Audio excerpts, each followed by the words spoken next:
Police ভাইরা আমাদেরকে আটকান। আচ্ছা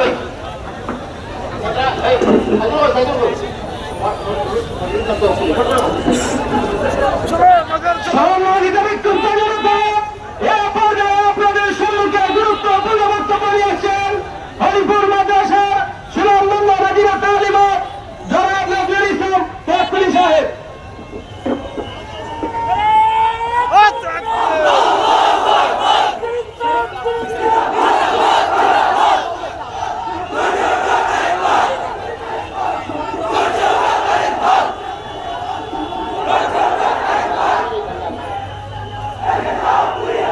আসসালামু আলাইকুম ওয়া রাহমাতুল্লাহ। বিক্ষুব্ধ জনতা, আলহামদুলিল্লাহ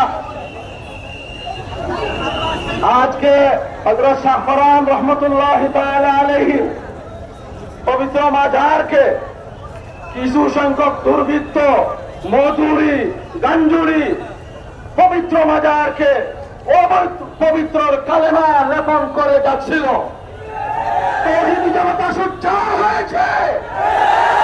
এই পবিত্র মাটিকে পবিত্র মাজারকে আর অপবিত্র করতে দেওয়া হবে না,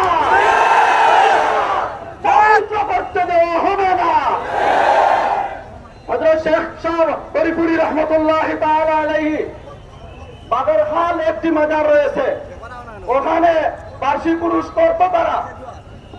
পার্সি পুরুষে অনেক সময় হেলিকপ্টার যুগে বন্দরাও আসতো। 70 জন পুলিশ একবার গার্ড ছিল, তারা বলেছিল ডিসির পারমিশন রয়েছে, আমরা ডিসির পারমিশনে ওখানে উরুস পরিচালনা করব, আপনি প্রতিহত করতে পারবেন না। তখন শেখ সাহেব রহমতুল্লাহ আলাইহি বলেছিলেন, আরে বাবা, সাধারণ জনতার বাঙ্গার বাড়ির চুটে পুলিশরা দৌড়াবে, পুলিশকে দিকে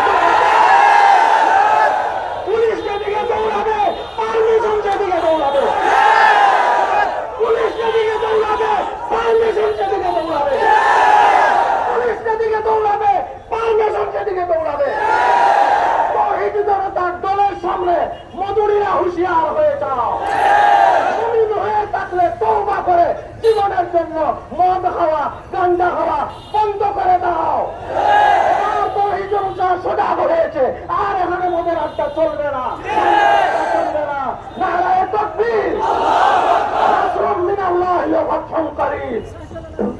সম্মানিত বিক্ষুব্ধ জনতা, এ পর্যায়ে আপনাদের সম্মুখে বক্তব্য নিয়ে আসছেন যিনি গতকালকে রাত্রে আমাদের হরিপুর থেকে যে 2 জন রাহবার ভূমিকা রেখেছিলেন, তার মধ্যে অন্যতম আমাদের জনতার ভাইস চেয়ারম্যান জনাব এসইউ সাদ্দাম, উনি গুরুত্বপূর্ণ বক্তব্য রাখবেন।